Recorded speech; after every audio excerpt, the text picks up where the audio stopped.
नमस्कार मित्रांनो. सावळ्याची जणू सावली 12 फेब्रुवारी प्रोमध्ये सावलीचा होकार मिळाल्यानंतर भैरवी खूप कार्यक्रम घेते आणि ताराला म्हणते, नवीन इव्हेंटसाठी हे गाणं कंपोज केलं आणि तू हे सावलीपर्यंत पोहोचायचं. तारा म्हणते, मम्मा हे मी सावलीला द्यायचं? भैरवी म्हणते, हो तूच द्यायचं. तू गाणं गातेस का? आपण फक्त तोंड हलवतो ना.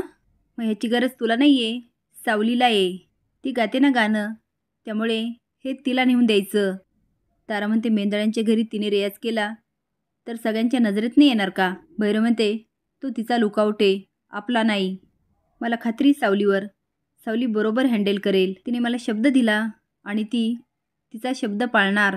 खात्री मला तिची तुझ्यापेक्षा जास्त. तारा म्हणते, मम्मा तू पण चल ना माझ्याबरोबर. मी एकटीच का? भैरव म्हणते, तारा एखाद्याचा बुद्धीचा दुष्काळ किती असावा, त्याचं मूर्तिमंत उदाहरण आहेस तू. काय अक्कल आहे तुला? कालची रात्र विसरलीस? काल ऑलमोस्ट सारंगने आपल्याला रेड हँड पकडलं होतं.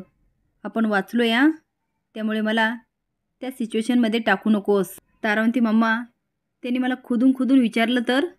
तिलोत्तम म्हणते, काय सांगायचं याची अक्कल नाही तुला? सारंग सावलीला म्हणतो, ॲक्च्युली तुला एक सांगायचं होतं मला. सावली म्हणते, काय? तो म्हणतो, तुला न विचारता मी सोशल मीडियावर एक फोटो टाकला आहे. सावली स्माईल करत म्हणते, चालेल, तुमचा तो अधिकार आहे, त्यात परवानगीची काय गरज आहे? सारंग म्हणतो, नाही बरोबर आहे तुझं, पण प्रत्येकाचं आपापलं एक आयुष्य असतं. सावली, आपण कुठल्याही नात्यामध्ये बांधलं असलो तरी कुठलंही नातं मालकी हक्क देत नाही आणि ते नसावं. फोटो टाकण्याच्या आधी तुला विचारायला हवं होतं, पण मला ते क्लिकच नाही झालं. Sorry, I am sorry. तो जायला लागतो.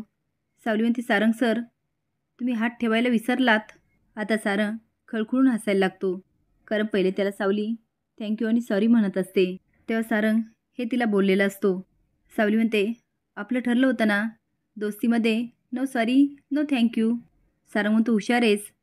तिच्याकडे बघत निघून जातो. सावली मनातल्या मनात खूप खुश होते. दुसऱ्या दिवशी सावली स्वयंपाक करत असते.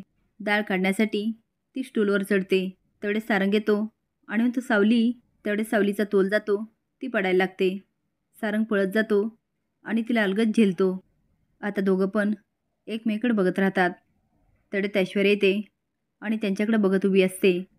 असेच नवीन अपडेट जाण्यासाठी लाईक आणि सबस्क्राईब करा. धन्यवाद.